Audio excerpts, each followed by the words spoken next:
Halo teman-teman, apa kabar nih? Semoga baik dan sehat terus ya. Ketemu lagi sama gue Lemonta.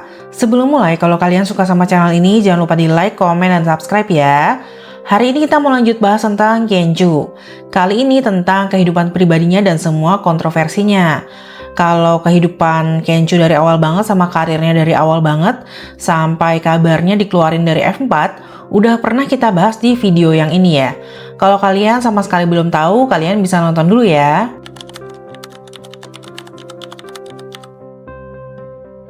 Kenju menjadi terkenal karena perannya sebagai playboy bernama Simon di drama Meteor Garden tahun 2000. Ternyata di kehidupan aslinya, dia juga punya sifat mirip seperti Simon. Bahkan saat itu media menganggap bahwa Kenju lebih dikenal karena kehidupan percintaannya daripada pekerjaannya. Kenju pernah tampil dalam acara variety show 100% Entertainment. Dalam acara tersebut, dia secara terbuka mengakui pernah punya hubungan yang tidak terhitung jumlahnya, alias punya banyak pacar. Termasuk satu hubungan di mana seorang pacar menangisinya selama 2 tahun. Dia bilang bahwa dia pernah mempertimbangkan untuk kawin lari dengan pacarnya. Namun akhirnya putus karena merasa tidak mampu menghadapi suka duka pacarnya dan menginginkan stabilitas. Setelah kesuksesan Meteor Garden, Kenju lanjut syuting drama Poor Prince bareng Vic Chow. Selama syuting drama tersebut, artis bernama Cheryl Yang dirumorkan menjalin hubungan sama Vic Chow dan Kenju. Namun Cheryl Yang sendiri hanya mengakui pernah memiliki hubungan dengan Kenju. Mereka sempat pacaran selama 4 bulan lalu putus. Awalnya mereka dikira putus karena Cheryl Yang punya sifat materialistis. Dia dikabarkan setuju menghadiri acara makan malam dengan bayaran 100.000 yuan. Hal ini membuat Kenju menjadi marah dan mengakhiri hubungan mereka. Namun gosip ini akhirnya dibantah oleh kedua belah pihak. Di bulan Maret 2002, Kenju terfoto sedang berbelanja bersama Huang Yiya, seorang pembawa acara program anak-anak. Di bulan Juninya, Kenju dikabarkan pacaran sama Rainy Yang, lawan mainnya di drama Meteor Garden dan Meteor Rain. Keduanya katanya berpacaran selama 3 bulan. Di tahun 2004, Kenju dikabarkan pacaran sama Mai Sato, artis asal Jepang yang mengembangkan karirnya di Taiwan.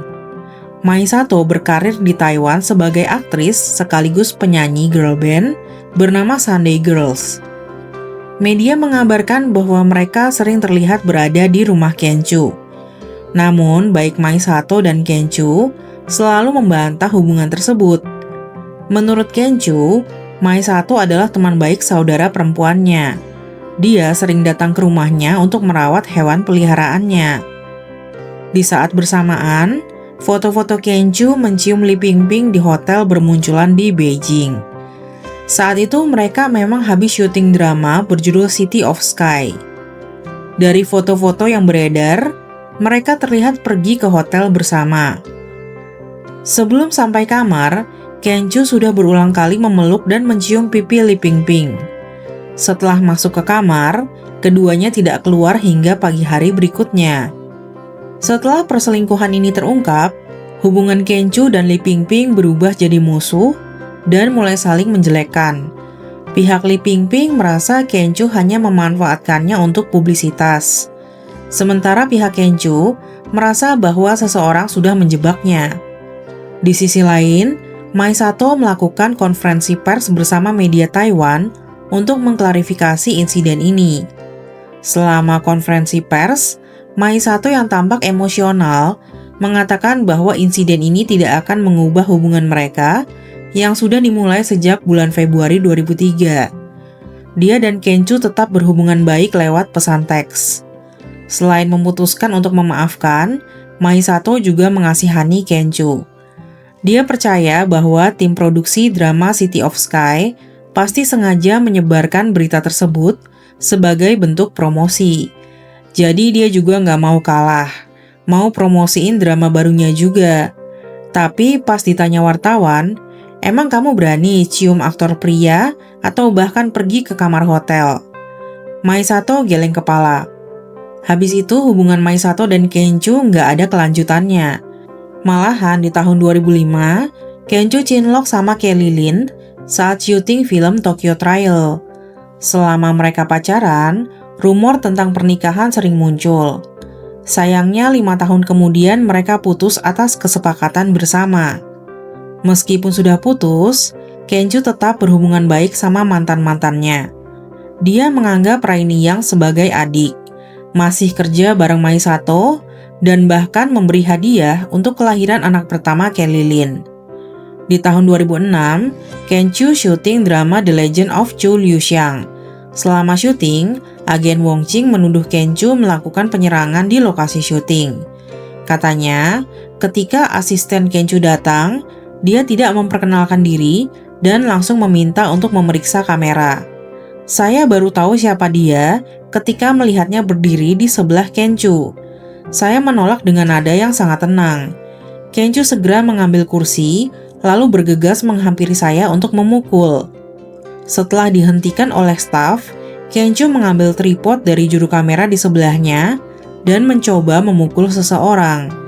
Setelah itu Kencu pergi tanpa mengucapkan permintaan maaf, bahkan menyatakan, "Saya tidak akan syuting sampai masalah ini terselesaikan." Kemudian saya menunjukkan kamera saya kepada kru dan sama sekali tidak ada fotonya di kamera tersebut. Sebelumnya, agen Kencu menyatakan bahwa tim Wong Qing telah berulang kali merilis foto Wong Qing dan Kencu bersama di depan umum. Ini bukan pertama atau kedua kalinya mereka mencoba menciptakan sensasi. Lanjut, menurut agennya, yang terjadi hanyalah pertengkaran verbal.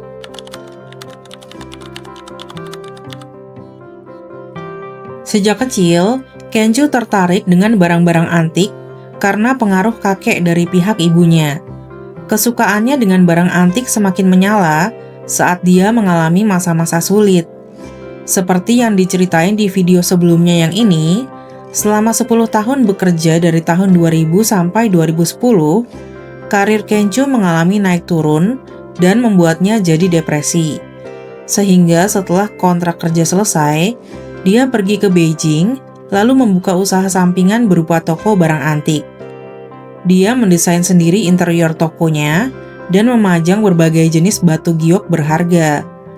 Toko tersebut tidak hanya menarik perhatian para penggemar barang antik, tapi juga kunjungan media. Namun, mengelola toko barang antik bukan pekerjaan mudah. Untuk menghadapi tekanan biaya operasional yang besar, dia pun mengalihkan bisnisnya ke penjualan online. Dalam menjalankan bisnis ini, Kencu membekali dirinya dengan terus-terusan meningkatkan keahliannya dalam mengidentifikasi batu giok. Dia juga suka melakukan perjalanan kemana-mana, baik di dalam maupun luar negeri, untuk mencari harta karun. Selain itu, dia juga terus aktif mempromosikan budaya giok melalui siaran langsung maupun pameran offline sampai sekarang.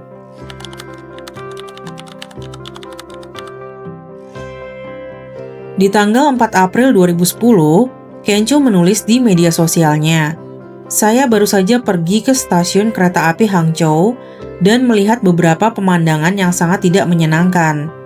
Saya selalu merasa bahwa tanah air seperti seorang wanita yang anggun dan cantik. Dia cantik, tangannya telah menyentuh surga, tetapi kakinya masih terperangkap di lumpur." Tulisan ini mendapat dukungan dari netizen Tiongkok.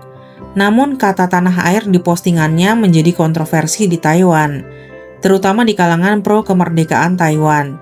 Sampai-sampai ada yang mengkritiknya terlalu bergantung pada Cina dan menyuruhnya untuk segera melepaskan kartu identitas Taiwannya. Kencu kemudian merespon dengan kembali menulis. Katanya, "Apakah aneh menyebutnya tanah air? Itulah yang tertulis di buku pelajaran saya ketika saya masih kecil. Meskipun ini bukan rumah saya, ini adalah budaya saya, ras saya, nilai-nilai moral saya, dan akar saya." Di bulan Agustus, dia kembali menulis. Katanya, "Ketika saya masih kecil di Taiwan, saya disebut orang daratan, dan saya dikucilkan karena tidak berbicara bahasa Taiwan. Ketika saya belajar di Singapura, saya disebut sebagai anak Taiwan. Di Amerika Serikat, saya adalah orang Tionghoa. Dan di Tiongkok Daratan, saya adalah warga Taiwan. Saya berharap sebelum meninggal, saya bisa tahu di mana tempat saya sebenarnya berada. Yang saya herankan adalah mengapa saya tidak bisa mencintai kedua tempat itu secara bersamaan.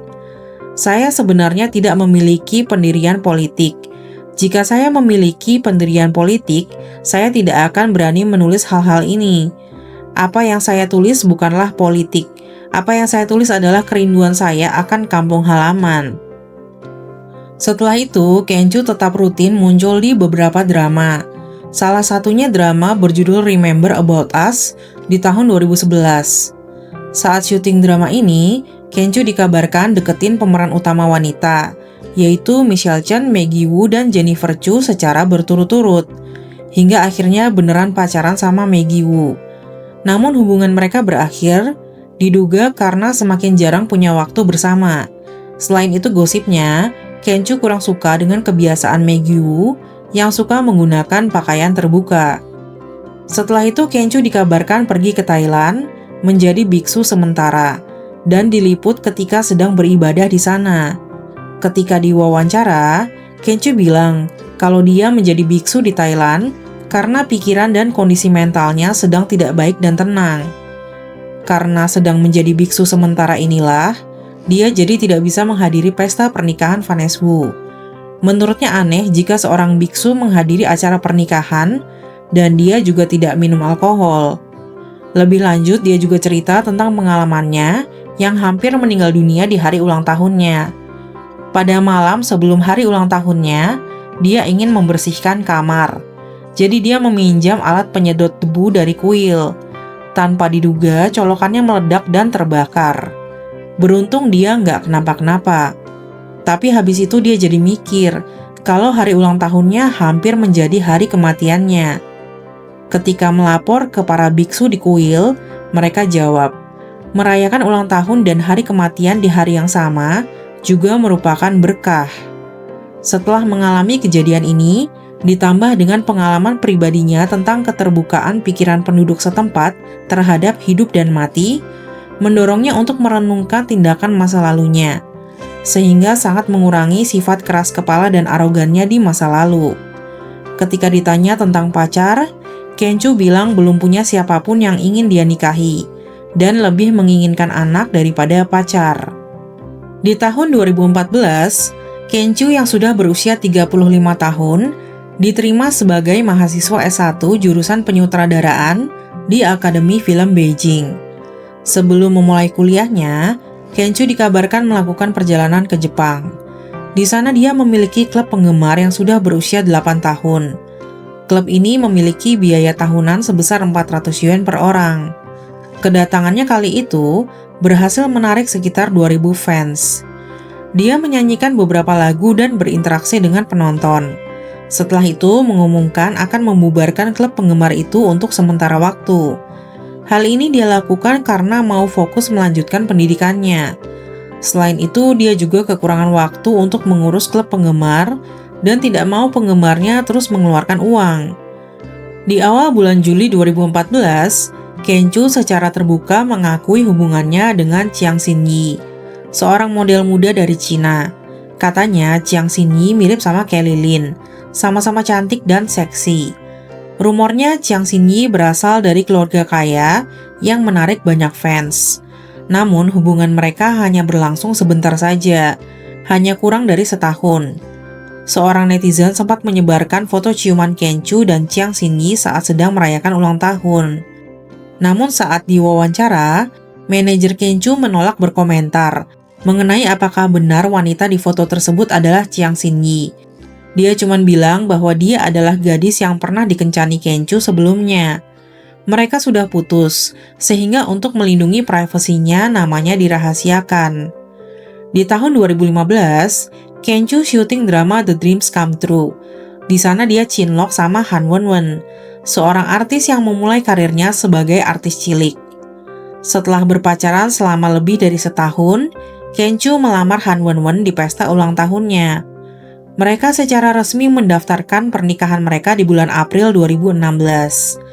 Kemudian didaftarkan lagi di Taiwan di bulan Juni 2016. Dengan demikian, Kencu menjadi anggota F4 ketiga yang menikah. Mereka kemudian menggelar pesta pernikahan di Bali tanggal 3 September 2016. Sayangnya Vic Chow tidak bisa menghadiri acara pernikahan tersebut karena dia harus menjaga anaknya. Kebetulan pengasuh terakhirnya ketahuan mengambil foto wajah anaknya menggunakan ponsel. Jadi dia harus menjaga anaknya sambil mencari pengasuh baru.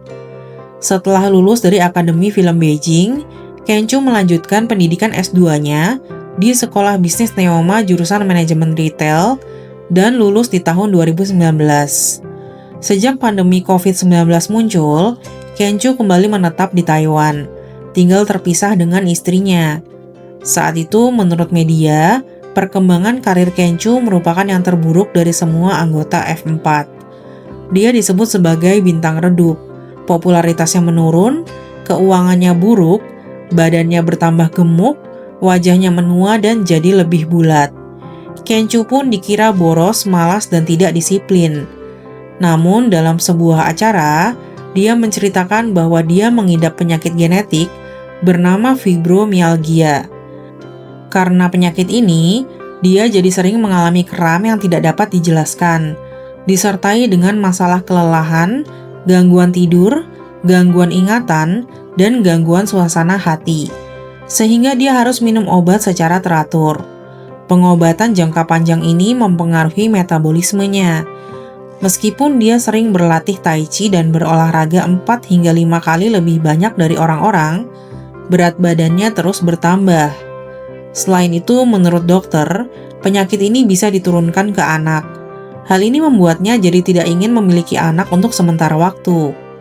Di tahun yang sama, Kencu merilis sebuah album berjudul No Limits. Kencu dengan senang menceritakan bahwa dia sepenuhnya memproduksi album ini secara independen. Saya tidak perlu lagi mendengarkan perusahaan rekaman yang memberitahu saya apa yang harus dinyanyikan atau tidak dinyanyikan. Saya bisa menyanyikan apapun yang saya inginkan. 2 tahun kemudian, dalam sebuah wawancara, Kencu dengan jujur mengakui dirinya sebagai anggota F4 yang paling tidak sukses. Tidak peduli apa yang saya lakukan, saya selalu menabrak dinding di mana-mana. Saya yang terburuk di F4. Tidak peduli apa yang saya perbuat, saya selalu saja gagal. Saat itu, kalau dibandingkan dengan anggota F4 lainnya, job Kencu sedikit banget. Sedangkan Jerian masih populer. Kemanapun dia pergi, dia selalu dikelilingi fans.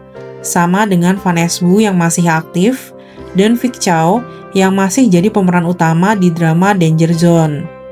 Kencu juga mengaku bahwa selama 2 tahun terakhir di Taiwan, dia hanya memiliki sedikit, bahkan tidak punya penghasilan sama sekali.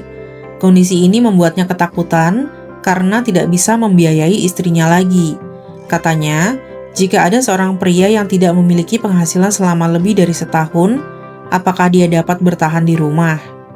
Oleh karena itu, Kencu beralih menjadi konten kreator dan lebih banyak menghabiskan waktunya untuk bermain game. Dia bercanda bahwa F4 sangat populer, dan dunia luar percaya bahwa mereka menghasilkan banyak uang. Tetapi sebenarnya selama tahun-tahun puncak popularitas mereka, perusahaanlah yang menghasilkan uang, bukan individu-individunya sendiri. Dia juga mengungkapkan besaran honornya dulu. Katanya setelah terima honor, dia langsung menggunakan semua uangnya untuk membeli barang antik. Sekarang semua barang antik itu ada di tokonya di Beijing, dan istrinya Han Wenwen yang bertanggung jawab untuk mengelola toko tersebut. Selain itu, dia juga mengungkapkan bahwa pernikahannya dengan Han Wenwen tidak berjalan dengan mulus. Mereka sering bertengkar dan sering tinggal terpisah. Han Wenwen di Beijing dan Kencu di Taiwan. Kencu pernah bercerita kalau istrinya kikuk saat melakukan pekerjaan rumah, tidak bisa memasak dan mencuci piring, sehingga Kencu akhirnya yang akan melayani istrinya dan diam-diam mencuci piring ulang saat istrinya tidur. Mereka juga memiliki pandangan yang berbeda. Kencu tidak ingin memiliki anak karena penyakitnya, tapi Han Wenwen ingin memiliki anak. Masalah ini membuat pasangan ini berulang kali bertengkar selama 5 tahun pernikahan. Namun, Kencu tetap optimis. Meskipun banyak pertengkaran, mereka tidak pernah berpikir untuk berpisah. Katanya, Saya pikir berdebat akan menyelesaikan konflik. Suami dan istri juga lebih memahami satu sama lain. Meskipun ada konflik, kami tidak pernah berpikir untuk putus. Saya menemukan bahwa pasangan yang tidak bertengkar tidak akan berakhir dengan baik. Saya akan mengatakan kepada semua orang bahwa pasangan tidak perlu takut untuk bertengkar. Setelah bertengkar, mereka sebenarnya dapat mengungkapkan perasaan mereka yang sebenarnya. Di bulan Juli 2025, muncul berita heboh tentang Kencu. Mulai dari diduga nggak akur sama anggota F4 lainnya karena bajunya beda sendiri, lalu didepak dari F4, sampai akhirnya tidak ikut konser tur reuni F4. Ceritanya udah aku bahas di video yang ini ya. Jadi si Kencu kelihatannya kayak kasihan gitu. Ternyata sebenarnya dia sudah mencuri start duluan dong. Jadi dia sudah mulai konser tur sendiri sebanyak 4 kali di daerah yang berbeda. Konsernya bertajuk The Beginning of the Beginning, dimulai sejak 19 Juli 2025 sampai September 2025. Di bulan Agustusnya, dia kembali bikin kontroversi saat live streaming. Selama siaran langsung, staf Kencu bertanya kepada netizen, siapa yang paling ingin mereka ajak makan malam. Seorang netizen menyarankan Xialing di kolom komentar. Kencu langsung berkata, "Aku sudah menghapus Xialing sejak lama." Netizen kaget dan bertanya-tanya, kenapa dihapus? Menghadapi hal ini, staf di balik layar langsung menyuruhnya diam. Ternyata netizen malah memuji Kencu sebagai orang yang jujur dan terus terang. Sekian cerita hari ini, terima kasih sudah nonton sampai akhir ya.